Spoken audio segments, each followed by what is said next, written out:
मित्रों, स्वागत है आपका स्टडी फॉर सिविल सर्विसेज में। यूपी पीसीएस के आने वाले मेंस एग्जाम के लिए बेहद जरूरी, बेहद इंपॉर्टेंट, बेहद एक्सपेक्टेड, मोस्ट एक्सपेक्टेड ये एसे है। एसे विद मॉडल एसे, मतलब एसे के साथ इसका मॉडल पूरा जो है कि कैसे जो है इस निबंध को लिखना है। तो टॉपिक्स भी दे रहे हैं हम आपको, लिख के भी दिखा रहे हैं। इसकी पूरी सीरीज है ये। वीडियो को देखें, लाइक करें, शेयर करें। कोई आपका कमेंट हो, कोई फीडबैक हो, सजेशन हो तो आप प्लीज जरूर बताएं कमेंट करके। अब देखिए, यूपी पीसीएस मेंस होता है 1500 नंबर का, 1200 नंबर का जीएस, 1200 नंबर 150 नंबर का हिंदी और 150 नंबर का होता है मेंस का एसे यानी निबंध। 3 सेक्शन होते हैं निबंध के पेपर में। हर सेक्शन में 3-3 पार्ट होते हैं और हर सेक्शन से एक एक निबंध चूज करके आपको लिखना होता है। तो टोटल मिला के 3 आपको निबंध लिखने हैं पेपर में। 3 घंटे का पेपर होता है, 150 नंबर का पेपर होता है। इसमें टारगेट रखें कि कम से कम 100 के आसपास आपके निबंध में नंबर आने ही चाहिए, नहीं तो रैंक काफी ऊपर नीचे हो सकती है। और यह बिल्कुल किया जा सकता है अगर आपने एसे की इंटेंसिव राइटिंग प्रैक्टिस करी हो। देखिए, मेंस के एग्जाम से पहले आप कम से कम हर सेक्शन के जो जो टॉपिक्स हैं उसके 2-2, 3-3, 4-4 निबंध लिख के ही जाएं, अदरवाइज वहां पे नहीं चलता है। कीवर्ड्स नहीं समझ में आते हैं, कहां से इंट्रो चालू करें, कहां बॉडी में क्या लिखें, कंक्लूजन कहां से दें, कौन सा फैक्ट कहां डालें, कुछ नहीं समझ में आएगा भाई। इसीलिए एसे की इंटेंसिव राइटिंग प्रैक्टिस बेहद जरूरी है। मेंस का एक्चुअली जो 1500 नंबर है ना भाई, उसमें एक एक नंबर जरूरी है। तो चाहे वो एसे हो, चाहे हिंदी हो, चाहे जीएस हो, एसे वाले में भाई 100 नंबर लाने ही पड़ेंगे। ठीक है, इंटेंसिव राइटिंग प्रैक्टिस करके ही जाइए। मेंस के एसे का इंटेंसिव राइटिंग प्रैक्टिस हमारा जो है ग्रुप चल रहा है, पेड ग्रुप चल रहा है पूरा। हर एक सेक्शन में जो 3-3 पार्ट है ना, तो यानी कि टोटल मिला के 9 टाइप के एसे पेपर में आते हैं, जिसमें से 3 आपको करने पड़ते हैं। तो इन 9 टाइप के हम 4-4 एसे, जो जिस तरह के निबंध पूछे गए हैं अभी तक यूपीपीएससी आयोग ने यूपीपीसीएस एग्जाम में, उस तरह के निबंध मोस्ट एक्सपेक्टेड, मोस्ट इंपॉर्टेंट और प्लस उसको करंट से लिंक करके, जो लेटेस्ट स्कीम है उन सब से लिंक करके हम 36 ऐसे प्रैक्टिस करा रहे हैं। इंटेंसिव प्रैक्टिस इसमें चल रही है हमारे ऐसे राइटिंग वाले ग्रुप में। ठीक है, हर जो टाइप है उसके 4-4 ऐसे विद मॉडल ऐसे आप उसको लिख के दोगे, फिर उसकी चेकिंग करी जाएगी, जो है पूरा फीडबैक दिया जाएगा, पर्सनल गाइडेंस दिया जाएगा। इस ग्रुप को आप ज्वाइन करके एसे में आराम से 100 के आसपास नंबर ला सकते हैं। बहुत सारे लोग ये पहले कर चुके हैं। यूपी पीसीएस में हम आज से नहीं, 9-9.5 साल से हैं। और यूपी पीसीएस के लिए प्री और मेंस हो, चाहे इंटरव्यू तक, फाइनल सिलेक्शन तक की बात करें, स्टडी फॉर सिविल सर्विसेज से पिछले 9.5 साल से, 9 साल से अब माने कि भाई सबसे ज्यादा, चाहे प्री का रिजल्ट है, मेंस का रिजल्ट है, फाइनल रिजल्ट है, सबसे ज्यादा यूपी पीसीएस के सिलेक्शन होते हैं स्टडी फॉर सिविल सर्विसेज से। ठीक है, तो एसे को इस तरह से करें आप, है ना। और बहुत सारे टॉपर्स ऑलरेडी इस तरह से करके एसडीएम, डीएसपी और विभिन्न पोस्ट पे जो है बन चुके हैं, सिलेक्टेड है हमारे बहुत सारे स्टूडेंट के। आपने जो है वीडियोस, इंटरव्यू वगैरह बहुत देखे होंगे। ठीक है, बाकी कोई फीडबैक, कमेंट, कोई सजेशन, कुछ कहना चाहते हैं प्लीज लिख के बताएं। मोस्ट एक्सपेक्टेड ऐसे हैं ये भाई, थोड़ा लाइक वगैरह शेयर करिए तो थोड़े और आपको दिए जाएं। उत्तर प्रदेश पीसीएस मुख्य परीक्षा के निबंध के अति संभावित विषयों पर चर्चा करते हुए यह हमारा तीसरा निबंध है, तीसरा टॉपिक है, जिस पर कि हम यहाँ विस्तार से चर्चा करने वाले हैं। कुल मिलाकर लिखने का तरीका कैसा होना चाहिए, इसको जानने का प्रयत्न करने वाले। तो आइए आरंभ करते हैं।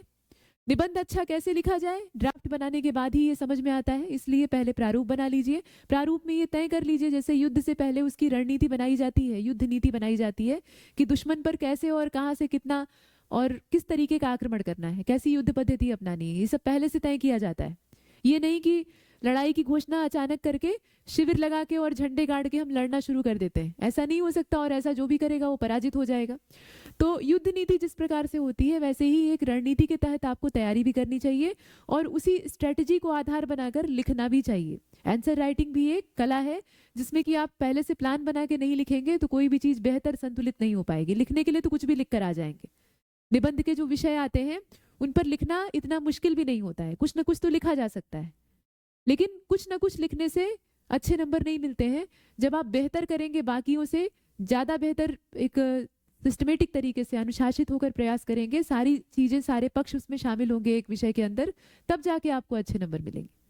ठीक है, तो आइए शुरू करते हैं। देखें अगला विषय क्या है। यह है डिजिटल युग, आज की डिजिटल दुनिया। और डिजिटल युग में सामाजिक संबंधों का जो स्वरूप है, उनकी जो शक्ल है वो बदलती जा रही है। हमारे जो रिलेशंस हैं वो पहले की तरह से नहीं रहे, वो भी डिजिटल हो गए। और डिजिटल हो गए हैं तो देखने में तो लगता है कि बड़ी ही उसमें शोभा बढ़ गई है, सब नजदीक आ गए हैं। जो काम पत्र चिट्ठियों के माध्यम से, तार के माध्यम से बहुत ज्यादा समय लेकर होता था और चिट्ठी चपाती पहुंचती थी या नहीं वो भी कुछ तय नहीं, तो वो अब झट से हो जा रहा है। मतलब पलक झपकते ही, सेकंड में भी, सेकंड के कुछ हिस्सों में ही संभव हो जा रहा है। और ये दिनों दिन और तेज होता जा रहा है। लेकिन क्या अंदर की असलियत भी उतनी ही अच्छी है, या इसके पीछे कुछ काला पक्ष भी है, कुछ स्याह पक्ष भी है? तो हर सिक्के के दोनों पहलू होते हैं, कुछ नफा है तो कुछ नुकसान भी है। उसी पर हम चर्चा करने वाले हैं। तो पहले तो बना लीजिए ड्राफ्ट, और ड्राफ्ट में ये बताइए कि डिजिटल जमाना जो है वो संबंधों को कैसे प्रभावित कर रहा है। और किसी भी निबंध के शीर्षक का जब आप चयन करें तो उसमें ये न देख लें कि सिर्फ एक विषय आपको दिखाई दे गया, एक टॉपिक दिख गया, डिजिटल युग, डिजिटल जमाना, तो आप इसी पर लिख मारें एक पैराग्राफ। इस पर लिखने के बाद तब आपकी नजर जाए कि बाकी हिस्सा क्या था। पूरे शीर्षक को समग्र भाव से देखना सीखिए, पूरे शीर्षक को एक समेकित दृष्टिकोण से देखिए और उसका एक पूरा निचोड़ प्रस्तुत करिए, निष्कर्ष निकालिए। ठीक, तो आप इसमें क्या लिख सकते हैं भाई? लिखिए कि डिजिटल क्रांति, जो डिजिटल रिवॉल्यूशन चल रही है, इसने मनुष्य के जीवन के प्रत्येक क्षेत्र को प्रभावित किया है। यानी ये जो डिजिटल एज चल रही है, इसका प्रभाव, डिजिटल युग का मनुष्य पर प्रभाव या आज के समय पर प्रभाव, वही बात है, मनुष्य से ही इसका संबंध है। तो मनुष्य पर प्रभाव, और आप लिखें उसके बाद इसमें कि सामाजिक संबंध जो हमारे हैं, जो सोशल रिलेशंस हैं, वो भी इससे अछूते नहीं है। इंटरनेट, स्मार्टफोन, सोशल मीडिया, इन सब ने क्या किया है? हमारे संवाद की रफ्तार को बढ़ा दिया है। इंटरनेट हो गया, स्मार्टफोन हो गया, इन सब का प्रयोग करके आप क्या करते हैं? तेजी से किसी से भी संपर्क करने में सक्षम होते हैं, कहीं भी आपकी पहुंच हो सकती है। लेकिन इसके साथ साथ जो सामाजिक संबंध है, उनकी प्रकृति, गहराई और गुणवत्ता में भी बहुत बड़े बड़े परिवर्तन आए। ठीक है, इसे आप लिख सकते हैं। अब यहाँ पर आप पैराग्राफ चेंज करने चाहें तो, और बात को थोड़ा और आगे बढ़ाएंगे और लिखेंगे कि पारंपरिक समाज में जो सामाजिक संबंध थे वो कैसे होते थे। आमने सामने का प्रत्यक्ष संवाद होता था, लोग एक दूसरे के सामने बैठकर एक दूसरे से बातें करते थे, पारिवारिक मेल मिलाप होता था, लोग मिलने के लिए इकट्ठे होते थे। जो आप देखते हैं ना, मेला मेला लगता है, पहले गाँव में बहुत मेले लगते थे। त्योहारों का जो सीजन होता था, कार्तिक और आश्विन महीना जो होता है हिंदी नववर्ष के हिसाब से, अगर पूरे वर्ष को देखा जाए 12 महीने, तो जो क्वार कार्तिक होता है ना, क्वार के महीने को आश्विन कहा जाता है, उसके बाद कार्तिक आता है, मतलब वही दीपावली दशहरे का टाइम। उस समय गांव में इतने तरीके के मेले लगते थे कि पूछिए नहीं। और हर मेले का पर्पस क्या होता था? भारी मात्रा में ग्रामीणों की भीड़ इकट्ठी होती थी और लोग एक दूसरे से मिलते थे। बहुत सी बेटियां जो है वो अपने माता पिता से वहां जाकर मिल जाती थी। ऐसे ससुराल से उन्हें मायके आने की इजाजत नहीं होती थी, लेकिन जब वो मेले में मेला देखने के बहाने पहुंचती थी तो वहां उनके परिवार वाले, उनके मायके वाले भी आए होते थे, और वहां उनका बड़ा ही करुण मेल मिलाप होता था। मतलब भयंकर रोना पीटना होता था, पहले के समय की बात। ठीक है, तो ये तो एक छोटा उदाहरण है। मतलब मनुष्य काफी एक दूसरे के करीब था, दूर होते हुए भी। दूरियां स्थान के मायनों में होती थी, पत्राचार वगैरह की व्यवस्था बहुत ढीली ढाली थी, धीमी थी, पहुंचेगा या नहीं इसकी भी कोई गारंटी नहीं थी, लेकिन उसके बावजूद आंतरिक प्रेम बना हुआ था, जो कि आज मिट गया है। हम व्हाट्सएप पर स्टेटस लगा देते हैं, हम इंस्टाग्राम पे अपडेट दे देते हैं, हर चीज को हम लोग अपलोड करते हैं सोशल मीडिया पर कि ये आज ऐसा हो रहा है, आज इनका जन्मदिन है, आज इनकी एनिवर्सरी है, इनको शुभकामनाएं। लेकिन मन से हम कितने जुड़े हुए हैं ये हम खूब बखूबी जानते हैं। तो डिजिटल युग कुछ ऐसा ही है, मतलब सिर्फ बनावटी धोखा। लेकिन एक तरफा हम लोग इसे नकार भी नहीं सकते, मतलब सिरे से सिर्फ बुराई नहीं कर सकते हैं। तो फिलहाल इसमें आप क्या लिखेंगे?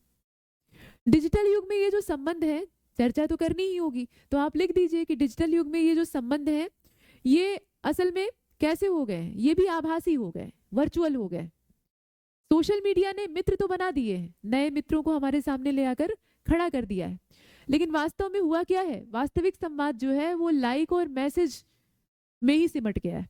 लाइक्स कितने आए, कितने मैसेजेस आए, किसने रिप्लाई किया, किसने नहीं किया, यही सब देखने में सिमट गया है। आमने सामने अगर बैठकर बात करनी हो तो वही जो आपस में चैट खेलने वाले लोग हैं वो एक दूसरे से दूर भागने लगेंगे, ये स्थिति बन गई। तो डिजिटल माध्यमों ने पारिवारिक संबंधों को तो प्रभावित किया ही है। घर में ही लोग बैठे रहते हैं और अपनी अपनी मोबाइल की स्क्रीन में डूबे रहते हैं। एक दूसरे से बात करने की उन्हें फुर्सत नहीं होती है। एक दूसरे के सामने बैठे हैं तब भी मोबाइल की स्क्रीन में उनकी आंखें गड़ी हुई। पहले क्या होता था, सामने बैठकर एक दूसरे से बातें करते थे, एक दूसरे की जो समस्याएं हैं उनको सुनते थे, एक दूसरे से बातें करके अपने जो विचार हैं उन्हें साझा करते थे। वो सीखने का सशक्त माध्यम था। तो वो सब खत्म हो चुका है। और क्या चीजें आप इसमें और भी बेहतर लिख सकते हैं, इसमें आप जोड़ दीजिए कि डिजिटल माध्यमों में पारिवारिक संबंध प्रभावित हुए हैं और पीढ़ियों के बीच में जो संवाद है, जो एक बातचीत का दौर होता था, दो पीढ़ियां आपस में बात करती थी, मतलब माता पिता अपने बच्चे से या दादा दादी अपने पौत्र पौत्री से, या और जो पारिवारिक संबंध होते थे उनके बीच में वार्तालाप होता था, तो उनके अनुभव भी उनके साथ साझा होते थे। बच्चे दादा दादी के पास बैठकर उनसे उनकी जो अनुभवी बातें हैं उनको सीखते थे। अब क्या है, सारी चीजें मोबाइल सिखा रहा है।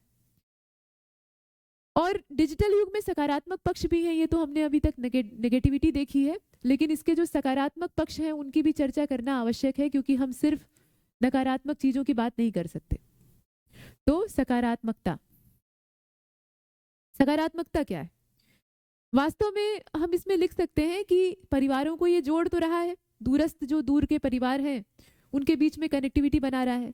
सामाजिक आंदोलन जो चलते हैं, तमाम तरह के अभियान चलते हैं, कैंपेन चलते हैं, उनको ये रफ्तार देता है।